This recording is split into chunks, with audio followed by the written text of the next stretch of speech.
राहुल सोनिया की मुश्किलें बढ़ती जा रही है। राहुल सोनिया पर ईडी के शिकंजे के बाद अब कपिल सिब्बल भी बचाव में उतर गए हैं। कपिल सिब्बल क्या कुछ कह रहे हैं, आप खुद सुनिए। नहीं, वो तो साफ, ये तो राजनीति है और जिस किस्म की राजनीति हो रही है, मैं देख रहा हूं 2014 के बाद कि कानून का दुरुपयोग हो रहा है और नफरत की राजनीति हो रही है। और जो हमारा लोकतंत्र है, अगर ऐसे ही चलता रहे तो लोकतंत्र क्या, केवल एक ढांचा रह जाएगा। लोकतंत्र की जो बुनियाद है वो लोकतंत्र की खत्म हो जाएगी। रूल ऑफ लॉ जिसको हम कहते हैं, डेमोक्रेसी, लोकतंत्र, कहां है रूल ऑफ लॉ?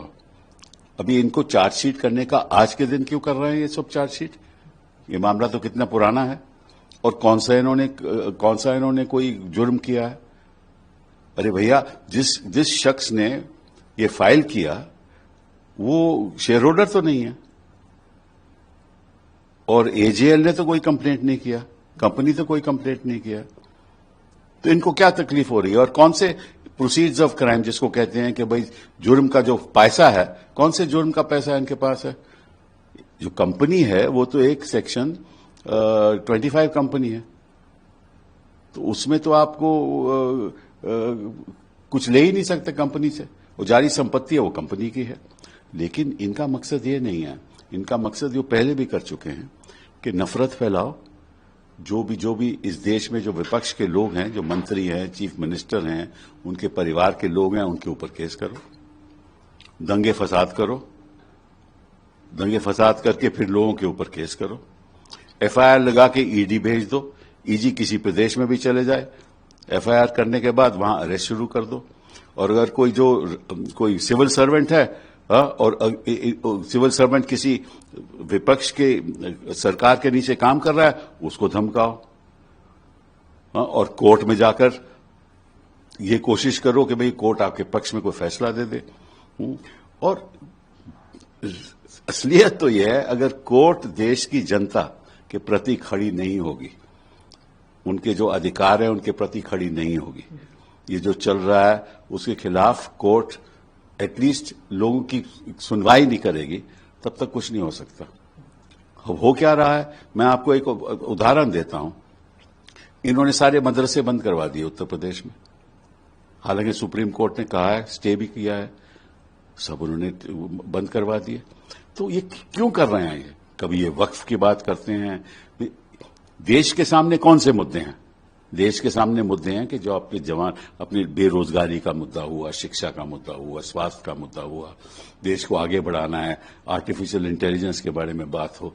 लेकिन इनको केवल ईडी दिखती है और उसे लोग कभी केरला के चीफ मिनिस्टर के खिलाफ प्रयास करते हैं, कभी उसकी परिवार के प्रयास करते हैं, कभी ममता जी को डिस्टेबलाइज करना चाहते हैं, चीफ मिनिस्टर को के खिलाफ केस करके हटवाना चाहते हैं।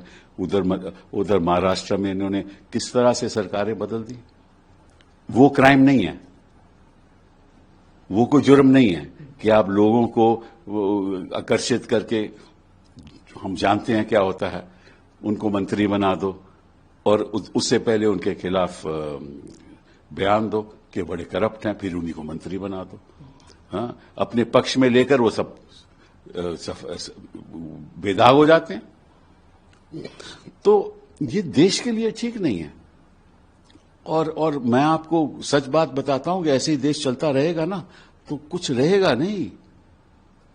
आज के दिन क्या हो रहा है कि लोग डरे हुए हैं, खासतौर पे जो अल्पसंख्यक लोग हैं वो भय से रह रहे हैं यहां, क्योंकि वो मालूम है कि कुछ आवाज उठाएंगे तो कुछ ना कुछ हो जाएगा।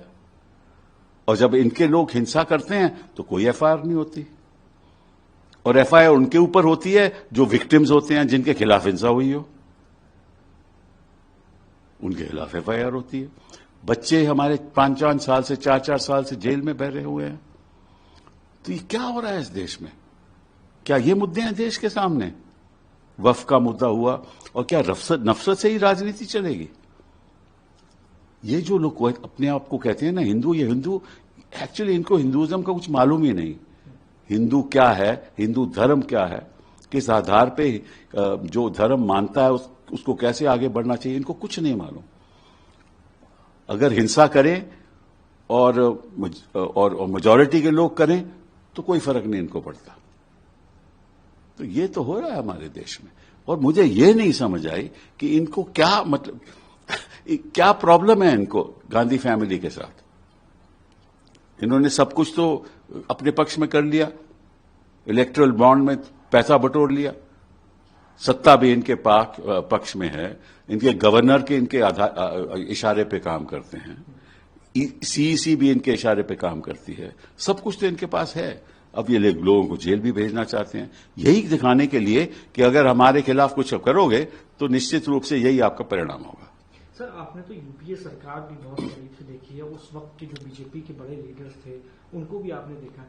आपको लगता है ये नई तरीके की राजनीति शुरू हुई है पिछले कुछ वर्षों में? जो भाई ये जो गुजरात का जो एक्सपेरिमेंट किया था उसको दोहरा रहे हैं, ये जो वहां कर रहे थे वो यहां कर रहे हैं, यही हो रहा है।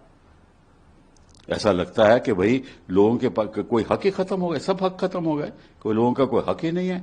इनके कोई जर्नलिस्ट इनके खिलाफ बोलेगा तो उसके खिलाफ शुरू कर देंगे, कोई यूट्यूब पे कोई पॉडकास्ट चलाता है तो उसके खिलाफ शुरू कर देंगे, बच्चे एजिटेट करेंगे, क्रिटिसाइज करेंगे तो उसके खिलाफ कुछ कर देंगे, कोई आवाज उठाएगा तो उसके खिलाफ कार्रवाई शुरू कर देंगे। तो किस किस्म की राजनीति है?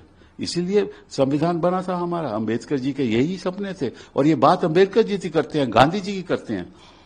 उनके आदर्श के सामने को लेकर तो आगे बढ़ते नहीं है। बात करेंगे गांधी जी, काम करेंगे उल्टा, बात करेंगे संविधान की रक्षा की और उसकी धज्जियां उड़ाएंगे। ये इनकी राजनीति है।